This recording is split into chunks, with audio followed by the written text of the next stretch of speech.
Hello and welcome to episode 25 of The Closing Track, the official podcast of AnotherAscendingLark.com, where the faith that you believe collides with the music that you love. I'm Austin, your host, and I'm joined here, as always, with... Brett, your Dro Elf assassin. Brett, this is a Christian podcast. We can't be talking about assassinating people or anything that's unbiblical. Why not? Because assassination, that's why. Like, it's like, wrong, man. But didn't Ehud assassinate a king? Well, yes, but that doesn't count. How does it not count? He snuck up on him while he was pooping and stabbed him in the stomach. Well, yeah, but he was a judge. He could do basically whatever the heck he wanted, except that he couldn't. But, so what is this again? What kind of assassin is this? Dro Elf. And that is? The Dro are the race of dark elves in Dungeons and Dragons. Oh, that's probably why I've never heard of it. Because, I mean, when I think of elves, I think of Legolas. And that's, as far as I'm concerned, that's the only type of elves that exist. Not even the Christmas elves? Those aren't elves. I don't know what those are, but those are gnomes. Yeah, I think they fit more in the gnome category. Those are Christmas gnomes, which means that all of the gnomes in the gardens of everybody that we know are not really just garden gnomes. They're Christmas gnomes, just out of the attic in the wrong time of the year. I know the gnome on the shelf doesn't exactly have the same ring to it. The gnome on the shelf is just... Well, the elf on the shelf, too. That's just really disturbing. Yes, and it is. And jacked up and wrong. We got a great episode planned for you today. We've got a couple of newsy things to cover, and then we're finally going to answer the question that we've been asked quite a bit. How exactly do you review an album or any other piece of art in general? And so we are going to dive right in. And the first thing that I'm super excited about is Mumford & Sons announced a new album After All. I'm so freaking excited. Whoop, whoop. I'm so freaking excited. And it doesn't sound like Sigh No More Part 3 or Infinity or however many it was. Did you get to watch the teaser video they put out for it? Actually, no, not yet. They didn't have any acoustic guitars in it. It was an electric guitar. Oh my gosh. That's definitely something to be excited for. It won't be Sigh No More Part 3. Yeah. Well, it was funny because Marcus Mumford was quoted in Rolling Stones as saying, we don't want to make a Babel Part 2. And I'm like, oh, so you don't want to make a Sigh No More Part 3 is what you're trying to say? Because that's what Babel was. I mean, yeah, there are some good songs on Babel, but they didn't really do anything different. No, they really didn't. But the album is coming out in...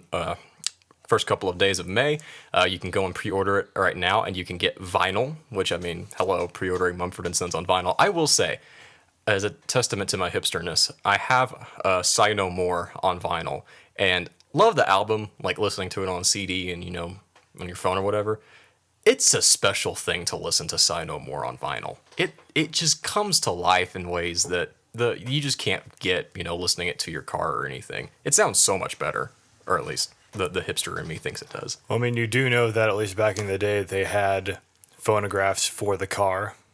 What? Yeah. Phonographs for the car? Did you never read Bud Not Buddy? I did. I know I read that, but I don't remember any of One it. of the big plot points in it was when Bud got to get the Ultra Glide for the car and listen to his favorite songs in the car. No, I guess I didn't know that. So, yeah, Mumford & Sons, we talked about that last week and how they were teasing something, and it was a new album, so heck yeah. They came out with a new album. They're coming out with a new album. That's exciting. On not exciting news, Mark Hall from Casting Crowns has unfortunately been diagnosed with cancer. They posted on their Facebook page later in the week. Hey, Casting Crowns family, I would appreciate your prayers. Doctors found a solid mass in my right kidney about a week ago. They are 90% sure it's cancer, and they are going to remove the entire kidney next Wednesday, March 11th. They believe the cancer is contained in the kidney, which is also a great hope. They will know more once it is out and pathology can see it. I'll be in recovery for a month or a little longer because of the surgeries. Please be praying for healing and for God's peace in my family. Brett, it's no secret that we're not a fan of Casting Crowns. Definitely. But we often get accused of hating Casting Crowns, as in, like, we hate the members of Casting Crowns. Which is not true. Which couldn't be any more false. We are definitely praying for Mark Hall, and we hope that surgery goes well, that they're able to get the cancer out of him, and that he has a speedy recovery, and he's able to use this testimony to to encourage and strengthen others. We just also wish that they would make better music at the same time. Yes. I mean, that would be nice too, but we want the cancer to be gone first and foremost. That definitely matters. And then one other piece of little tribute, King's Kaleidoscope is going to be featured in the Starbucks monthly playlist, which I don't know, the idea of a worship band being in Starbucks monthly playlist, that's just just kind of funny. Yeah, but I mean, I'm glad for them though. Oh yeah, I'm glad for them too. And the song that they're going to play, Ache, Ache is not like an explicitly worship song in general, but still. Oh, hey, I like this song. I'm going to go look up this band. Oh, this band has an album out. Oh, this album has... What is this? This is Christian music? And it sounds this good? Christian music. Yes, there should be air quotes in that statement. But it's good. Like, I thought that this was supposed to suck. Yeah, I mean, that would be good. That would definitely be nice. You have a very weird story to talk about. One that like makes us lose even further faith in humanity. Yes, a bag of air taken from Kanye West's Yeezus tour is now selling for $60,100. And it originally was listed on eBay with the starting price of $5. How can they prove that it was the air from that show? They can't. I mean, the seller offers no proof at all that it came from this concert. It doesn't even say which venue it was at. It just says, the bag just says air from Kanye show. So in theory, this guy could have just farted in the bag, captured the fart, wrote, this came from Kanye West's show on it, and may make a year's salary off of it. Yes, which it's funny you say that because I don't know if this was a joke, most likely just a joke in response to this, but no one has bid on this yet, but there is also another bag on eBay, which is labeled Flatulence from Kanye. Yeah. I saw that yesterday, and I was just like, what the... I mean, do people like Kanye West that much? Apparently so. Which, what I don't understand, I'm like, okay, if you want air from a Kanye show that bad, buy a ticket, go to it, and bring your own bag. It's gonna cost less than $60,000 for a ticket. Brett, that's simple. We can't have simple explanations in this world. It all has to be complicated, and it can't make any sense. Yeah, unfortunately. I mean... Americans. Yes, Americans. First world problems that we could be selling a bag of air from a rap star for a price amount that is equal to the average yearly salary of an American household. Yeah.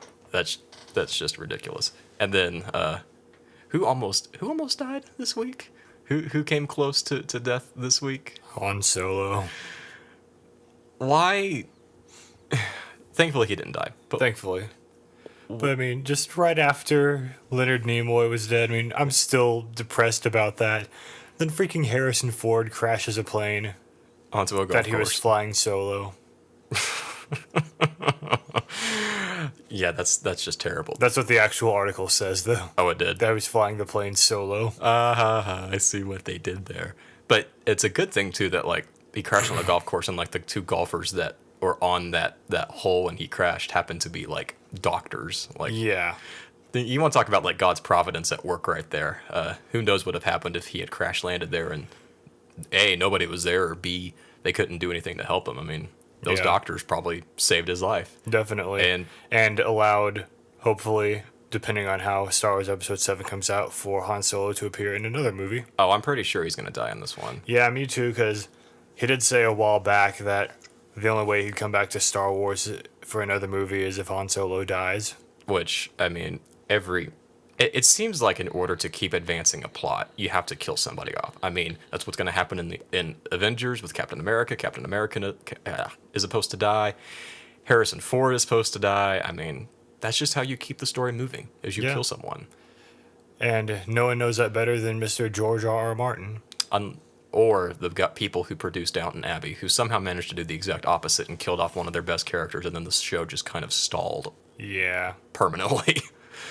It's sad. But thankfully, he's okay. And thankfully, they're done filming Star Wars, so it wasn't like when the Millennium Falcon like landed on his leg. Yeah. Which, you want to talk about irony? I mean, the thing that made you initially famous and allowed you to go on to do other things was the thing that broke your leg decades down the road. Yes. And by the way, I just have to mention this. Right now, I am drinking Dogfish Head's Midas Touch, and it is incredible. Austin, have a sip. Sure, why not? It smells And good. Explain to us what it is.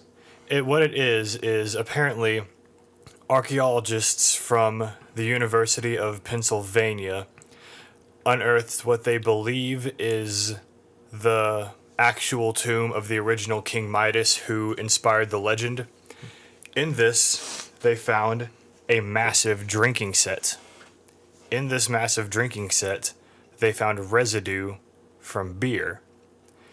And they had a biologist from the university analyze it, reverse engineer it into a beer recipe, and Dogfish Head is brewing a 2,700-year-old beer. It wasn't all that good. I love it. What is it? Like, what type of beer is it? What do they classify it as?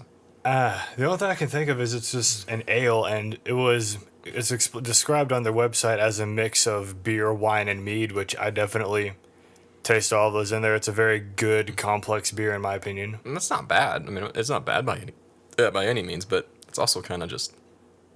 I mean, it's okay, I guess. I love it. That's okay. You can love it. That's it as far as news goes, and the spontaneous beer review, which we like. I mean, spontaneous beer reviews are definitely fun. Brett, you didn't really get to listen to much music this week, did you? No, I mean, just nothing really popped up that I was interested in. The only other thing that I might have covered would have been there's this album by a band I've never heard of called 36 Crazy Fists. Which is just an awesome name. Yes, but I'll listen to it, okay, maybe I'll introduce something new to my music library. But once again, like the last 2 weeks, I listened to this and there's nothing to say about it. And so You're just in a rut, man. yeah, I'm just going to forgo this week of actually making a review. You're just going to give up with life. Yeah, I mean, because I don't want to do a third review that's like, yeah, there's really nothing in this worth talking about.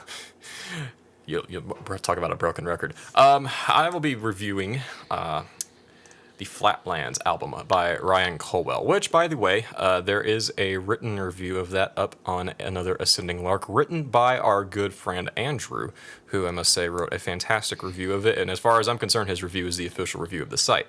But Ryan Culwell's Flatlands is... I don't think he was intentionally trying to do this, but he pretty much gave a giant middle finger to the entire country music establishment and put out an album that has more depth and emotion and substance to a country album than the last 3 years of every big name country star put together. Yeah, and I mean, I'm not that big a fan of country. I can appreciate it, but I don't really like most of it. But yeah, what's been called country lately has just been pop with a twang. And I mean, all they talk about are beer, trucks, girls. Occasionally they throw in a mention of Jesus. And in fact, there's one particular song rinse it over again. There's one particular song I listened to. There was a line that said, "Yeah, we cuss on them Mondays and pray on them Sundays." Don't even get me started. Thankfully, Ryan Culwell's album is nothing like that. It actually, Ryan Culwell is actually a Panhandle native. He was born and raised in Perryton and lives in Nashville now. But the songs on the album are about the Panhandle, and it starts off with a track called Amarillo. Brett, I wonder what that track is about. It's about Amarillo. Oh, you sure it's not about Amarillo and it's about the color yellow? Well, considering that he talks about how most people say Amarillo isn't a waste of time and most people are only here to stay the night, that doesn't make sense when talking about a color. I mean, he might just be being extra artsy then. No, that's not extra artsy. That's just on drugs. I mean, if you're talking about spending the night at Yellow, yeah, you must be on drugs. Therefore, the only possible explanation is that he's talking about the city. Unless he has synesthesia, but I doubt that. I doubt that too. I definitely doubt that too. But no, I mean, he's honest and pretty straightforward about growing up here in the Panhandle and just the rough the rough life that is required to live out here in the Panhandle in certain parts. Talking about Amarillo in particular, that one was a really difficult track because I haven't lived up in the Panhandle my whole life. I've only lived up here in the relatively recent part of my life. I've lived in the Dallas-Fort Worth area and honestly didn't even know there was a place called Amarillo. And then we moved up here, and it was like, oh wow, this place is a flatland. Like, Yep. I mean, literally, this place is a flatland. And he talks about Amarillo and just growing up in the area and just the dryness and the resolve and dedication that it takes to live here. The second track, Never Gonna Cry, that is Ecclesiastes set to a country song, which if you didn't think Ecclesiastes and country music would ever go together, they do. He does a brilliant job of showing of talking about the vanity of life and how nobody will remember you the day after you die, which is depressing in of itself. But he also is bringing up several true points in that this West Texas mentality where people seem to like remember everybody forever. In that no, I mean when we die, we go into the ground and we're buried by some other person who died before us, and it ultimately does not necessarily matter what you did or what you didn't do. Death comes upon us all. Which, gee, where have we heard that before, Brett? We talked about it in church every Sunday. It starts with a G. Oh my gosh. That's the beginning of the gospel. Oh, duh. Yeah. Austin, I should set you up better next time. But anyway, Flatlands, the title track, is definitely a really good country song. I Think I'll Be Their God is, this is really funny. It's got a really nice ooh, ah chorus. Red River was one that he would given out for free. Piss Down My Bones. That one's funny. That track is really, really just funny. Piss Down My Bones? Piss Down My Bones. And what is that about? Go listen to it and find out. Won't Come Home. This one is a tearjerker because in the Panhandle, for those of you who don't live in the Panhandle, it's like the black hole that everybody wants to escape from. Especially if you grew up here, you're just like, man, I can't wait to get out of Amarillo or Clarendon or Claude or Perryton or Dalhart, wherever you're from. I personally love the Panhandle, but yeah. You're an exception to the rule. I know. And he's talking about how, if you leave here, you won't come home. And had a friend of mine who's also a musician up in Nashville, and he even did some stuff on Ryan's album, mentioned that song in particular as a real tearjerker because, yeah, it's true. Like, it just seems to be true for this area that whenever you leave, oftentimes people don't really return. Which is okay, but it's still really sad. Satisfied, War, and Horses, they all close the album out on a great note. He's definitely accessible as far as the content goes. It's not above your head or anything. He's got a real nice folky country guitar work throughout the album. It's not super poppy. It's not super rocky either. I mean, it's pretty straightforward, run-of-the-mill country, but with a little bit of an edge of Bruce Springsteen. And Rolling Stones mentioned that in particular, that he has got a real nice Rolling Stones vibe, or Bruce Springsteen vibe to his sound, my bad. And I love this album. I'm not a country person like you either, but this was an outstanding album. It's very deep. It's very thought-provoking. There's so much emotion and passion on this album. I am going to give it a 9.5. It's only a couple of small things shy away from being a relatively flawless release. And so, yeah, if you're a country fan, Ryan Culwell's Flatland, pick it up. I'll definitely have to check it out. Yes, you'll definitely have to check it out. And you know how you were saying about how there wasn't much that came out this week that really piqued your attention? Yep. Well, guess what? There's not much either for next week. Unless you Yay. really want to cover Madonna, which if you want to cover Madonna, go for it. I might have to if I want to find something to review. Well, I mean, you'll have a week and a half to mention it. Oh, we didn't tell our audience, did we? We will not be having a show next week. Random segment change. We will not be having a show next week. I will be busy telling drunk, half-naked, high people in South Padre Island about Jesus. And if you think I'm exaggerating, Brett can confirm that that's what I'm going to be going and doing. Yeah, that's what he's going to be doing. You I can, unfortunately can't go this year. yeah, you can't go this year, which really sucks. But no, so I'll be out of town and will not be an episode next week. If you want to follow me and you want to, catch up on how things are going, you can follow my personal Twitter account at AALBlogAustin. And I mean, another listening, like we'll keep writing and publishing like normal. Our awesome staff is keeping content flowing and keeping things moving. So there's plenty of things to read. There just won't be an episode.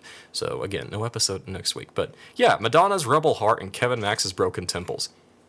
And that's all we really saw that we were just kind of like, oh, I know that. But everybody knows Madonna, so I don't know if Madonna really counts. Yeah, probably not. I mean, you could have Madonna as far as I'm concerned. After seeing her at the Grammys, I'm just like, eh.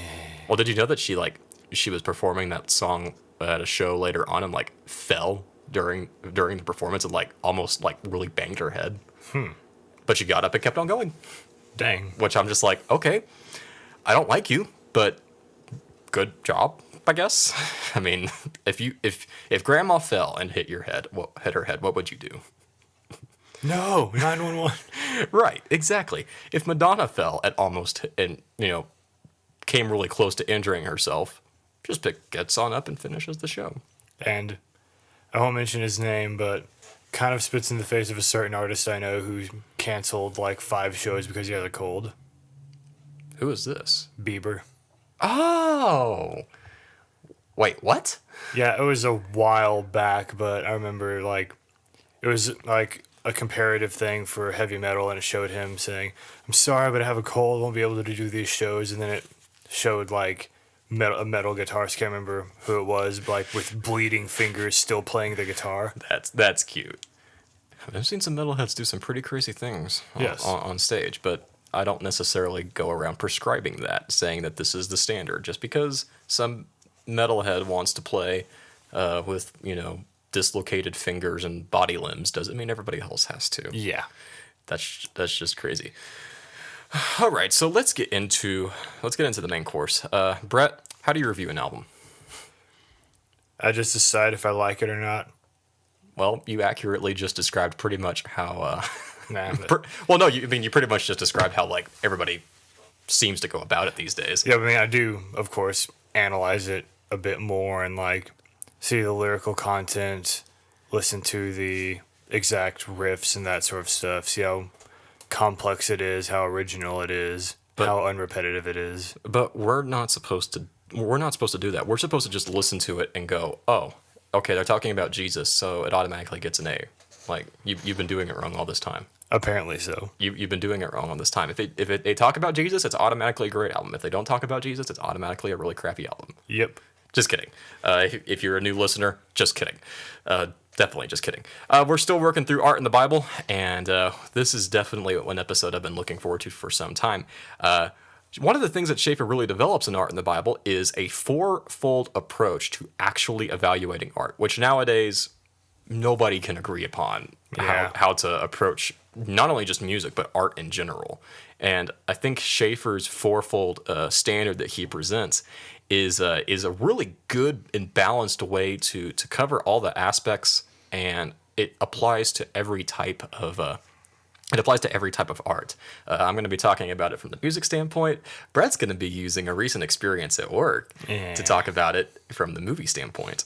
So Brett, what does Schaeffer have to say when it comes to like the 4 basic criteria? What are they? Says that he believes there are 4 basic standards. 1, technical excellence. 2, validity. 3, intellectual content to the worldview which comes through. And 4, the integration of content and vehicle.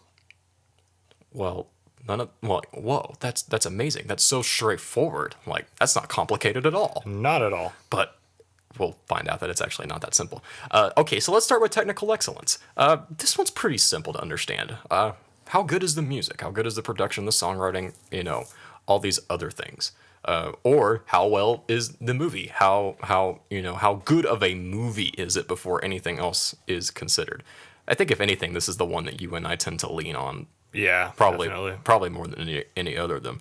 Schaeffer says, by recognizing technical excellence as an aspect of an artwork, we are often able to say that while we do not agree with so-and-so's worldview, he's nonetheless a great artist, which I think that's one of the things we try to do in reviewing so many secular albums and giving good grades to secular albums is, hey, we disagree with you, but man, that album you made, that was really good.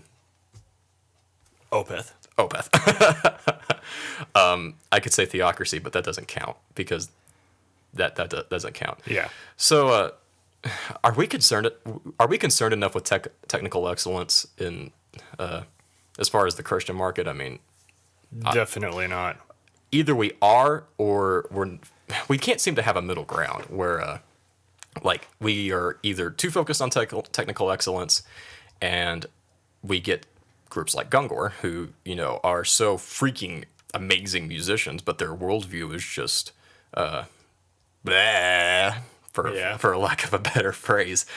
Or we get this is going to be really mean, but I'm going to say it anyway. Or we get Casting Crowns. Yeah. We love you, Mark Hall. If we could have Mark Hall come on this show. That's doubtful, but that would be awesome. That's doubtful, but I think that would be interesting. And we'd be like, so, about your self-titled album part 7, or however many studio albums they have. But why, of all the things to start with, Schaeffer starts with technical excellence. Why do we have to start there? Why do we not start with a worldview? Or why do we not start with the Jesus per minute factor? Or why here? Because, I mean, if you think about the validity, intellectual content, and integration of content and vehicle, no one's going to care about any of that if the song sucks. Wow, that's a really straightforward answer. Why don't we get that in the Christian market? I don't know. I mean, there's just this big sacred secular divide, and I mean, people almost seem to think that if you're criticizing anything that says the word Jesus, that you're criticizing Christianity. So if I were to criticize... No, I'm not going to go there. But I mean, even if you look at a song like Take Me to Church by Hozier. Yeah, I was actually going to go there, but yeah, go for it. I mean, if you read the lyrics, talking about bowing down to the shrine of your lies, I mean, it's not a Christian song. You know how many Christians I've seen actually think that song is legitimately about? Yeah, that's what ticks me off. And I'm just like, it's called Take Me to Church. He mentions church, and they're, oh, this is a song about Jesus. No, it's not. It's like, bro, do you even lyric? Have you even paid attention to what he's saying? Do you even lyric, bro? I mean, we need to put that on a shirt. Bro, do you even lyric? I mean, even on some of the, deeper theological pages I've seen people praise Hozier's song. Which, what they're probably praising is the technical excellence. No, even... in particular, I've seen some that, say this is a good song, but the lyrics, whatever. Then I've seen some that are like, hey, this is a great song, and it's talking about God. Oh. And then people come and attack him and be like, have you even paid attention to what he's actually saying? Bro, do you even lyric? Yeah. I want to put that on a t-shirt and sell it. Bro, do you even lyric? That'd be a great t-shirt to sell. We would probably be the only people who would wear it. Yeah, we would probably be the only people who wear it. But you know what? That's okay. That's totally fine. Validity. So, validity. This one is... I mean, technical excellence in many ways is an indictment on the Christian market. But so is validity. And Schaeffer defines validity as, I mean whether an artist is honest to himself and his worldview, or whether he makes his art only for money or for the sake of being accepted. I.e. selling out. I.e. selling out or putting on a mask, which, I mean... And not the mask like Slipknot or Kiss mask, Or the Jim Carrey movie. Yeah. Which was horrible. Which was terrible. Which is an awful movie. So, when it comes to validity, I mean, I don't know how the way you go about it, Brett, but it just strikes me as when an artist is being honest, you just know it, in a sense. It's not necessarily oh my gosh, I'm being super honest about this here, but you just kind of sense that he's not putting up, or he or she isn't putting up a mask, or isn't trying to spin it or anything. Which, it's kind of funny that I'm thinking about this, but this actually reminds me of an episode of American Dad. Oh my gosh.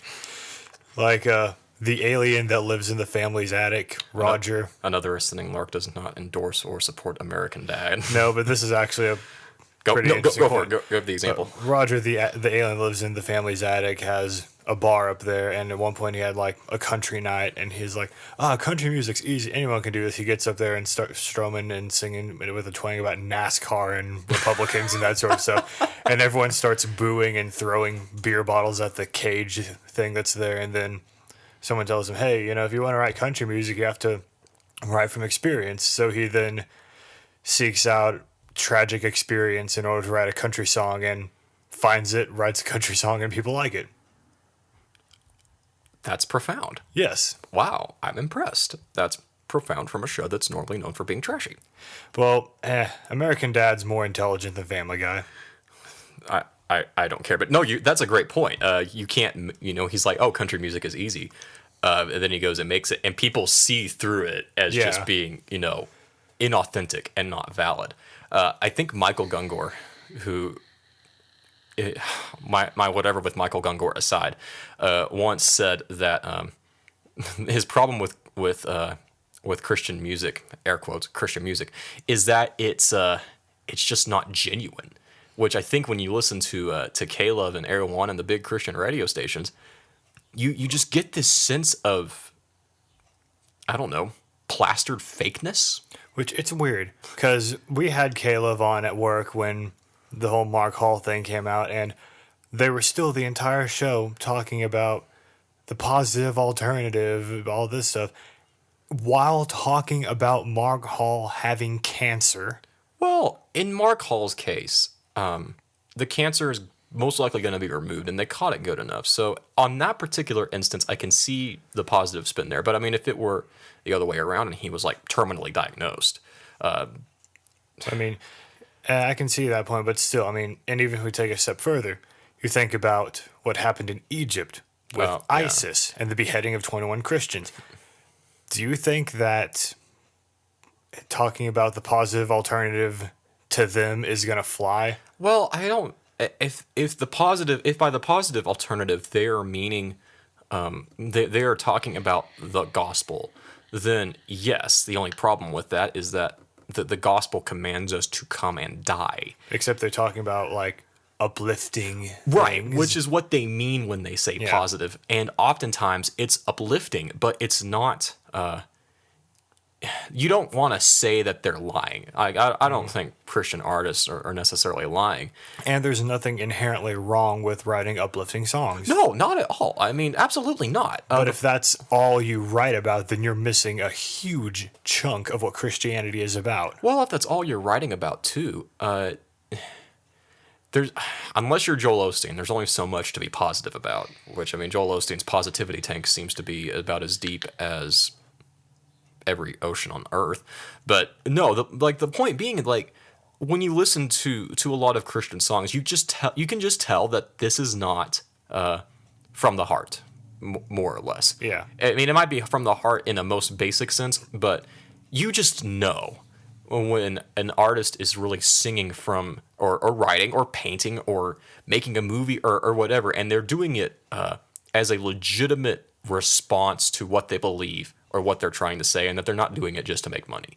And I think that the Christian market, part of the reason why so many people are so whatever of it, because it's easy to see the plasteredness everywhere. Especially that movie I saw on Friday.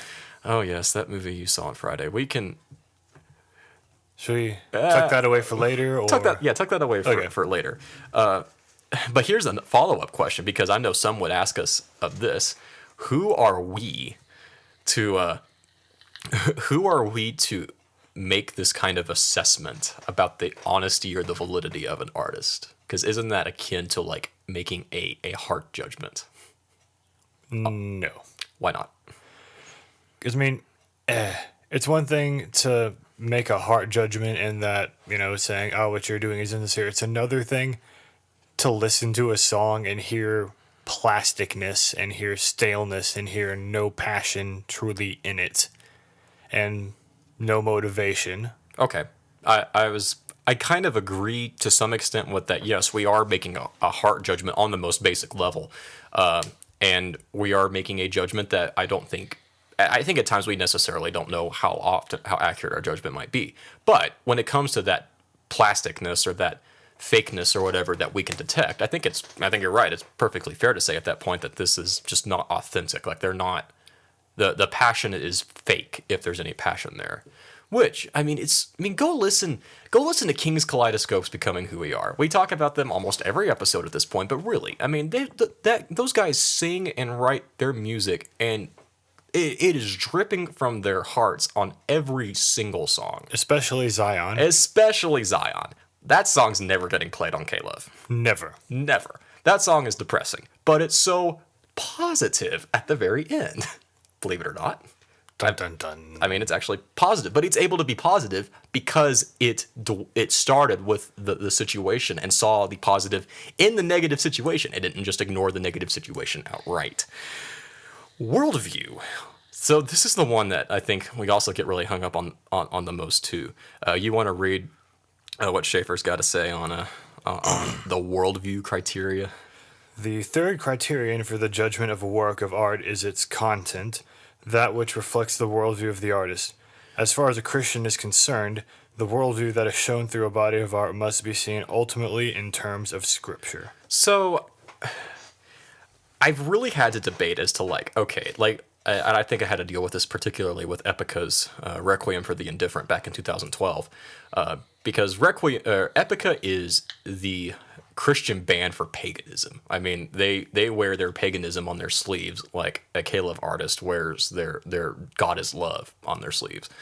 And I remember writing my review of it and just wondering, do I subtract points from this because the stuff that they're saying is blatantly false? And I mean, it's something that I have to wrestle with. Their worldview is wrong, objectively, truly wrong. But does that mean that the album is bad? Does that mean that the album is not of good quality? And it's something that I have to fight with. And Schaeffer would say that as far as the Christian is concerned, we have to look at other artists' worldviews in light of Scripture. That's the biblical way to do it. Which is also a really provocative thought. Especially, in some circles where, in some apologetic circles where, we have to start, neutral middle ground or whatever. We can't assume Christianity in our defense of Christianity. Those apologists I don't like that. But, I mean, what do you say? I mean, because I know you've had to deal with that as well. At least the way I see it, I don't think you would necessarily in a review have to deduct points from a pagan band for representing paganism. But I think we should hold bands that sing about Jesus to a higher standard than those because, I mean, while you could listen to Epica and easily dismiss everything they're saying. Right. If you listen to a song that has false doctrine and sings about Jesus, that's more dangerous. Perfect example. To the Christian, maybe. Yes. But I would argue that Epica is far more dangerous than Casting Crowns. Because Epica is A, super freaking talented. B, their ideology is spread through their music, and people hear their music because it's technically excellent and valid, and it's false and leads to hell. It's damnable teaching. Okay, fair enough, but I mean, for the Christian though, and us as Christians, I just think that we should hold songs about Jesus to a higher standard. Perfect example. Once when I was in a corporate worship setting, the song that was sung, was enough to just absolutely tick me off, and I had to struggle not to storm out of the building.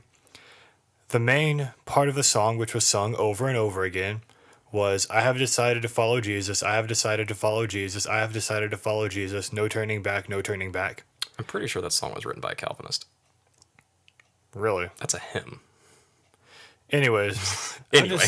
I'm just sitting there listening to this, and I'm just like, this song doesn't glorify Christ. This song sounds like bragging about you deciding to follow Jesus. And then the last part of it, will you decide to follow Jesus? Will you decide to follow Jesus? Will you decide to follow Jesus? No turning back, no turning back. I'll say I've never heard that version before. That's because I'm Baptist, I guess.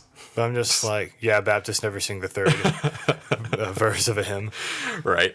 But I'm just like, I mean, it ticked me off, and all these people were raising their hands in the air, singing softly, and I'm just like, do you not realize that these lyrics do not glorify Christ? Well, they don't. They may not glorify Christ directly, but I want to say and I'm not going to say the name because I don't want to go on the record, but I'm pretty sure that the author of that hymn was a Calvinist, and I'm pretty sure there's a reformed interpretation of that particular hymn. But I get your point. Like, I definitely see your point. I don't know. I just can't see a Calvinist writing those lyrics. Maybe, but anyway, like I get your point that we need to hold artists to a higher standard. I think you can unleash your pent up your pent up passion, but we're also running a little late on time, so let's try to wrap this up. But what did you watch this week that set you on fire? I ignored most of it, but there was some I couldn't help but ignore. It's like a train. It's like a train wreck. You can't turn away. I watched Heaven is for Real. Because that was a movie that was brought in to watch. Every Friday we have our clients watch movies and we can watch them too. But I'm watching this. First off, the kid that's in there, every single scene he's in, he's just looking around absentmindedly, awkwardly twitching his face. Like that's it. No actual acting happening there. And the one part that ticked me off the most of the entire movie, when he's when he first sees the glory of heaven, what it looks like to him is he walks into his home church, and instead of the wall where the pulpit and everything should be it's just open sky, and you can see like light silhouettes of angels, multiple different colors, singing a beautiful Gregorian chant. And when they finish, his response is, "Can you sing 'We Will Rock You'?" So what does that scene communicate about the Christian worldview? Like, that scene is saying something about the theology of heaven and what we are to believe about heaven. That's the kind of music that will be sung in heaven at all times. Which isn't satisfying to us because the kid wasn't satisfied with it. He wasn't overcome with it. He wanted something else. Yeah, and I'm just like, even if that is what was sung, I enjoyed it. If Gregorian chants were sung all the time in heaven, truly, I'd be Sweet. Happy. Yeah, I'd be happy with that. That's awesome. But I'm just like, I understand he's a kid. He doesn't understand a lot of the deep theological things, but the way the Bible presents heaven, if you see the glory that is the kingdom of God, and your only response is, "Can you sing 'We Will Rock You'?" there is something wrong. Right. There's a serious deficiency in the worldview. Yeah, definitely. When you told me that, I about wanted to bang my head into the wall. I'm just like, are you kidding me? Like, and then there's what also the crap? There's also a scene where the father, who is a preacher, is laying in bed with his son, talking about his son's experiences, and he says, "I'm a preacher. I know a lot about Jesus, but I never heard of Jesus riding on a horse." Which, first off, revelation. Yeah, I was about to say, how does Jesus return? Oh, yeah, he's riding on a white horse. And he asks his son what color the horse was, and he said it was all different colors all at the same time. Which, I mean... Which I saw that and I'm just like, extra biblical revelation. Okay, so what does that movie say about the sufficiency of the scriptures? That it's not enough and that we need a movie/book of a 3-year-old kid's experiences in order to give us hope in heaven. Right, and so we have to look at even the worldview of, like, Christian media and music and movies. And as we talk about here plainly often, just because it comes from a Christian band or a Christian studio doesn't mean it's Christian. I mean, I would say, based off what you told me, that the movie is not Christian. I don't identify it with the faith that I believe does not resonate with the things that this movie says. It has foreign ideas and foreign concepts to biblical Christianity. Yeah. And just 2 other quick things about the movie that really angered me. Throughout the movie, when you'll see Colton's dad preaching, he'll be using various anecdotes, just talking about stuff. And every now and then he'll grab his Bible, stare at it like he thinks he should open it, then just puts it back on the pulpit. And I'm just like... Sufficiency of scripture is not enough. And then at the end of the movie, when he, finally believes everything his son says, he has his notes on Colton's visions spread over his Bible. Which, I mean, is symbolic, again, of the worldview of the people who made this movie, that the Bible's not enough. Yes, exactly. And last thing, apparently one of the big wow factors of this whole story that supposedly proves that he really went to heaven is some girl in Russia who supposedly never heard of Jesus, had a vision and painted a painting of Jesus. And then this painting was shown to Colton and he says, yeah, that's Jesus. That's who I saw. Then you actually see the painting. And it's not like exactly the same as every other Jesus painting ever seen, but it's a white guy with long brown hair and a beard and blue eyes.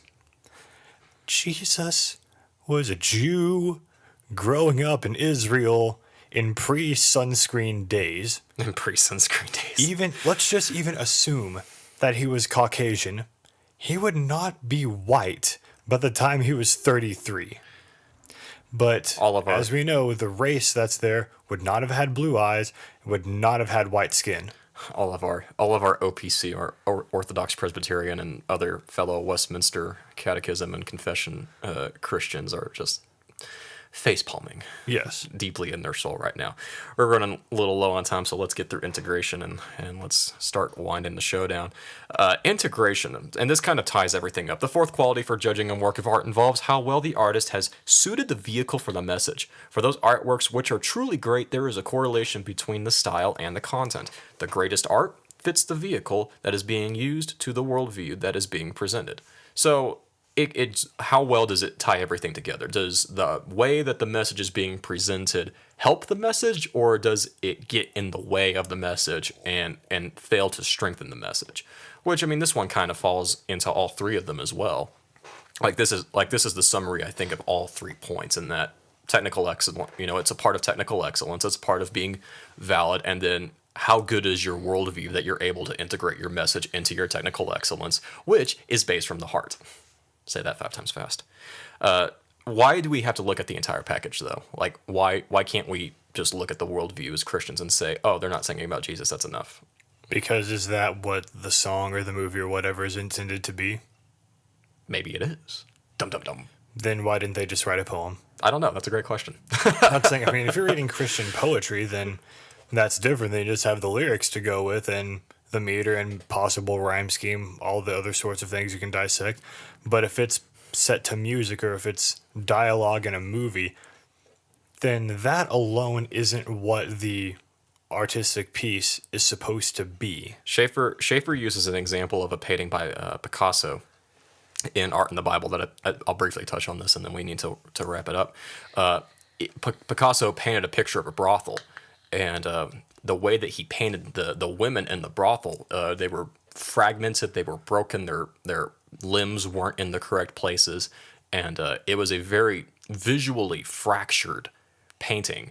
And the painting was apparently extremely controversial when it first came out, and all of Picasso's friends didn't even want to talk about it, apparently, because they could see, based on the way he painted these women, that he was communicating the brokenness of the brothel. He didn't have to paint these women in their normal forms. He painted them in broken forms to show the brokenness of the brothel. And another, like an example for that musically, Opeth, because, I mean, Opeth. Hessian Peel, which Hessian Peel is the one song that, like, explicitly mentions Satan and gets me in trouble occasionally. Hessian Peel has a real sharp, it builds up to this real sharp crescendo in the middle of it where I think he's talking about the suicide of his ex-girlfriend.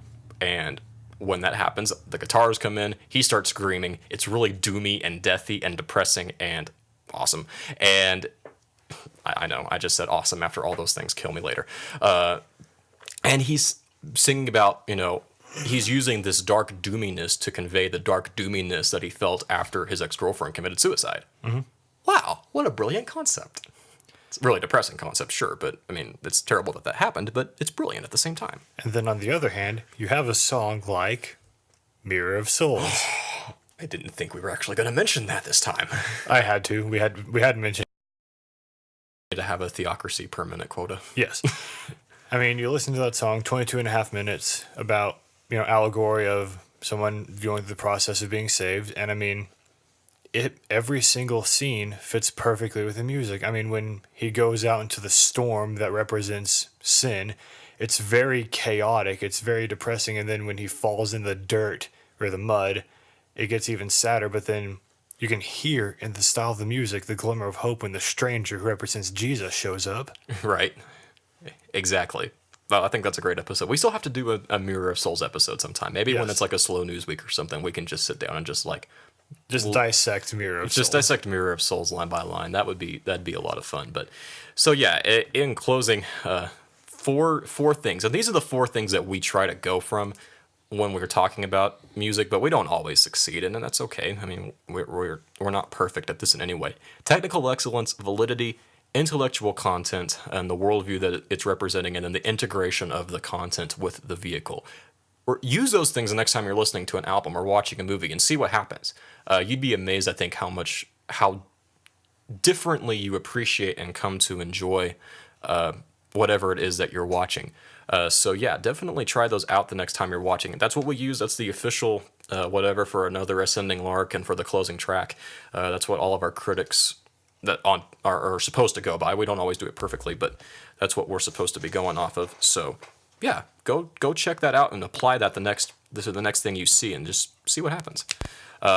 Brett, quickly, have you a reco? I have one reco. What is your one reco? It is the movie which we saw the other day called The Book of Life. It's a Arminian is all get out movie, but Yeah, I mean, the worldviews placed in it aren't necessarily good, no. but it's a star-studded cast. Story's decent.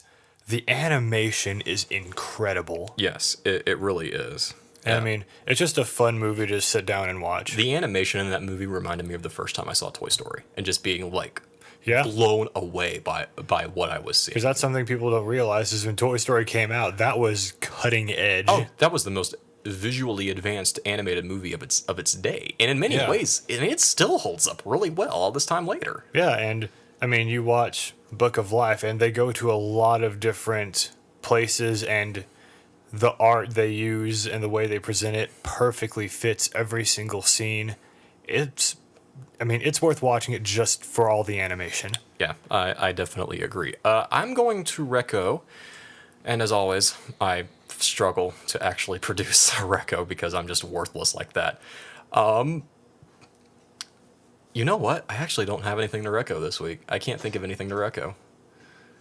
That's just really sad. Yes, it is. That's just really sad. Oh, well, Austin doesn't have a reco this time. That's okay. We will have a reco. I'll have two recos next time. I'm sure I'll have plenty of recos for whenever I get back from South Padre Island.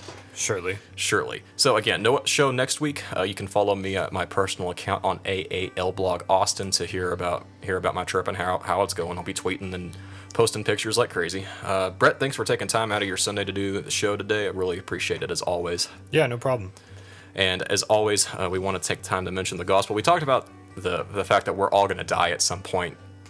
Anyway, the good news of the gospel is that death is not the final word, that Jesus Christ came and lived the life that we should have lived and died the death in our place, that we were going to die and be eternally separated from God in our place, so that way that wouldn't have to come upon us, which Ryan Culwell hinted at in his album, and that we're all going to die, but because of Jesus Christ, death does not have the final word. And not only does death not have the final word, everlasting life has the final word, with a understanding of heaven that makes heaven is for real just look like a really screwed up and sick joke. Yes. I mean, you won't be saying, "Can you play We Will Rock You?" Because it'll be so glorious and so wonderful, and that only comes through faith in Jesus Christ. So, did I tell them how to get in touch with us in general? I don't think I told them. I don't believe so. If you want to talk to us, or if you want to get in touch with us, you can find us on Facebook at Another Ascending Lark. You can find us on Twitter at AAL blog. You can send us an email at anotheraascendinglark@gmail.com. And of course, you can check out the new, and I mean literally the brand new, anotheraascendinglark.com. We once again renovated the site for a new permanent home. It looks awesome. I love it. I think you'll love it too. We've got articles rolling out like hotcakes, and there's plenty of stuff to read, plenty of stuff to talk about. So if you want to get in touch with us, that's how you do it. Other than that, you guys have a great spring break. Brett, I mean, I know your spring break's going to kind of suck, but Yeah. We will see you not next week, but the week after that. Y'all stay safe and have a great, great week.